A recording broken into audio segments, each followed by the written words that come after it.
आज चाहिँ म तपाईहरुलाई थोरै डिफरेन्ट फिल्डमा आएर चाहिँ यो अनबक्सिङ गर्न गइरहेको छु। अलिक फरक ठाउँमा अलि यो चाहिँ ओपन एरिया छ हैन, यहाँ थोरै डिस्टर्बिङ साउन्ड डिस्टर्ब होला हैन, अनि अलिअलि चाहिँ रफ देखिएला, फोहोर देखिएला, त्यसलाई चाहिँ माइन्ड नगर्नु होला कसैले पनि। आज चाहिँ इन्डोरमा भन्दा आउटडोरमा गर्दाखेरि कस्तो होला जस्तो लागेर चाहिँ म तपाईहरुलाई यो वाचको अनबक्सिङ चाहिँ आज म थोरै बाहिर अलिकति आउटडोरमा बसेर गर्न गइरहेको छु। ल अब हेरौँ है त यसभित्र के छ। म यो वाचलाई खोल्न गइरहेको छु है। फर्स्ट अफ अल वाचको यतापट्टिबाट हामी यहाँ देख्न सक्छौँ सिरिज 7 भनेर देखाइरहेको छ है। सिरिज 7 यहाँ चाहिँ यसको चाहिँ थोरै प्याकिङ चाहिँ अलिकति डिफ्रेन्ट हुन्छ अरूको भन्दा। यसलाई चाहिँ तपाईँहरूले सुरुमा खोल्नको लागि चाहिँ त्यति धेरै केही पनि गाह्रो हुँदैन। यसलाई तपाईँले यसरी यहाँबाट यसरी उठाइदिनुहोस्, यो यतापट्टि जान्छ र त्यसपछि यो भागलाई पनि उठाइदिनुहोस् र यतापट्टि यसलाई गर्नुहोस् र यसलाई यसरी खोलेर हेरिसकेपछि अमेजिङ बक्स छ। यहाँ तपाईँहरू देख्न सक्नुहुन्छ साह्रै राम्रो बक्समा चाहिँ यसरी एप्पल वाच चाहिँ देखिएको छ र यहाँभित्र दुईवटा बक्स हुँदो रहेछ। यो चाहिँ मैले चाहिँ ग्रिन कलरमा चाहिँ मगाएको थिएँ। यो चाहिँ मैले चाहिँ ग्रिनमा मगाएको भएर चाहिँ यस्तो सायद मलाई लाग्छ यो चाहिँ यसको फिता होला हैन, यो चाहिँ ग्रिनमा आइरहेको छ र यसपछि चाहिँ यो बक्सको चाहिँ यस्तो लुकिङ छ। तपाईहरु हेर्न सक्नुहुन्छ यहाँ पनि यसका फिचर्सहरु। यो चाहिँ मैले सिरिज 7 45 mm को है, यो चाहिँ 45 mm को हो। यसको दुई थरी मोडलहरु आउँछ, एउटा 40 mm र एउटा 45 mm को आउँछ। मैले चाहिँ 45 mm को ग्रिनमा मगाएको थिएँ। त्यो कारणले गर्दाखेरि एकदमै लुक्स अमेजिङ छ र तपाईहरुले अब यसपछि चाहिँ यहाँबाट एउटालाई चाहिँ यसरी तानेर यहाँ फाल्न सक्नुहुन्छ र यतापट्टिबाट पनि तपाईहरुले तानेर यहाँ फाल्नुहोस्। अनि त्यसपछि यहाँ भित्र रहेको छ, अब तपाईहरु हेर्न सक्नुहुन्छ अमेजिङ लुक्स छ। ल हेर्नुहोस् अमेजिङ लुक्स छ है। यहाँनिर ग्रिनमा मगाएको कारणले गर्दाखेरि यो भित्रको पनि ग्रिनमै आउँदो रहेछ र यहाँ एउटा क्याटलग जस्तो कुराहरू देखिएको छ। Designed by apple in California लेखेको रहेछ है। यो भन्दा हामीसँग आयो एप्पल वाचको यो वाच रहेको छ। यो चाहिँ वाच हो है। यसमा चाहिँ यस्तो मिठो डिजाइन 45 mm भनेर लेखिएको हुँदो रहेछ। यहाँ यस्तो मिठो डिजाइनमा छ यो वाच चाहिँ। यसलाई यसरी ताने मैले, यो अन पनि अटोमेटिकली अन भइसक्यो यो तान्दाखेरि नै है, थिचिएर होला सायद यता साइडमा। र यसको यहाँनिर चाहिँ सेन्सरहरू हुन्छ र त्यसपछि चाहिँ तपाईँहरूको यहाँ ग्रिनमा टक्क लोगो आइसक्यो। यहाँ थिचिने बित्तिकै लोगो चाहिँ आइसक्यो। यो चाहिँ यस्तो हुने रहेछ र यहाँनिर आएर यो चाहिँ चार्जर हो यसको है।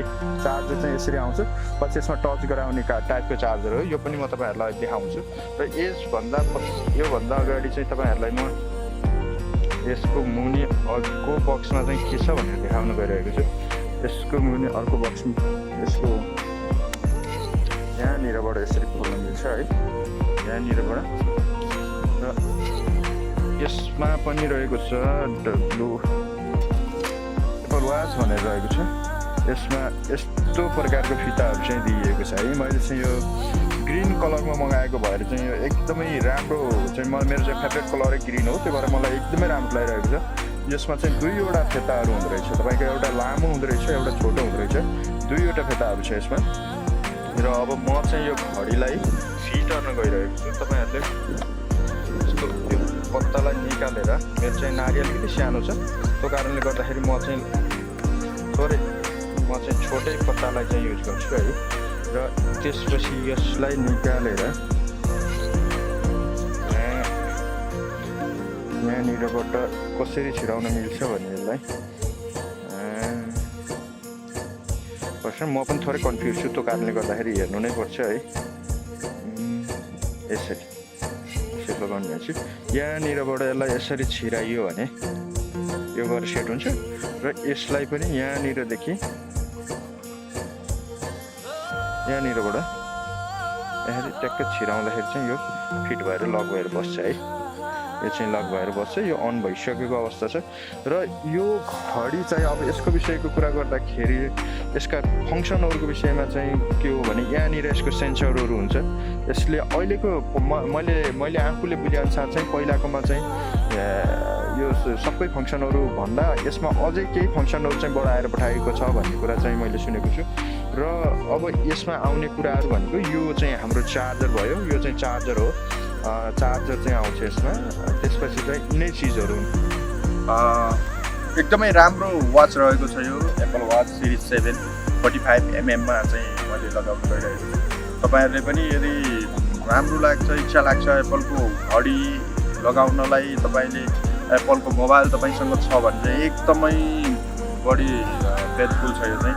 किनभने तपाईँ जस्तो गाडीहरू राइड गरिराखेको बेलामा, हिँडिराखेको बेलामा, बाइकमा भइरहेको बेलामा तपाईँको जस्तो चाहिँ मोबाइल फोन आयो भने खोल्तीबाट मोबाइल रोकेर खोल्तीबाट झिकेर बोलिराख्नु पर्दैन, किनभने तपाईँको हातमै फोन आउँछ र तपाईँले त्यहीँबाट फोन रिसिभ गरेर उहाँहरूलाई जानकारी गराउन सक्नुहुन्छ। म एकछिन राइडिङ गर्दैछु, एकछिन पछि कल ब्याक गर्नेछु भनेर भन्न सक्नुहुन्छ।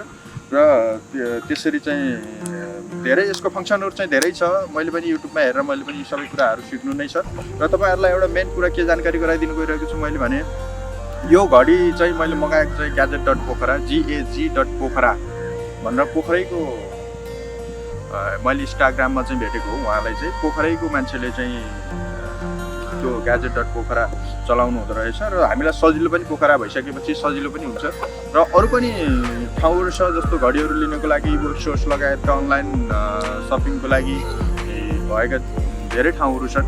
त्यहाँबाट पनि तपाईँहरूले लिन सक्नुहुन्छ काठमाडौँदेखि। र मैले चाहिँ gadget.पोखराबाट यो घडीको मूल्य चाहिँ 75,000 मा चाहिँ मगाएको हो। नर्मल्ली बाहिर 78,000 बुझेको थिएँ मैले, पछि उहाँहरूले चाहिँ थोरै मिलाएर दिएको भएर चाहिँ मैले त्यहाँबाट लिएँ।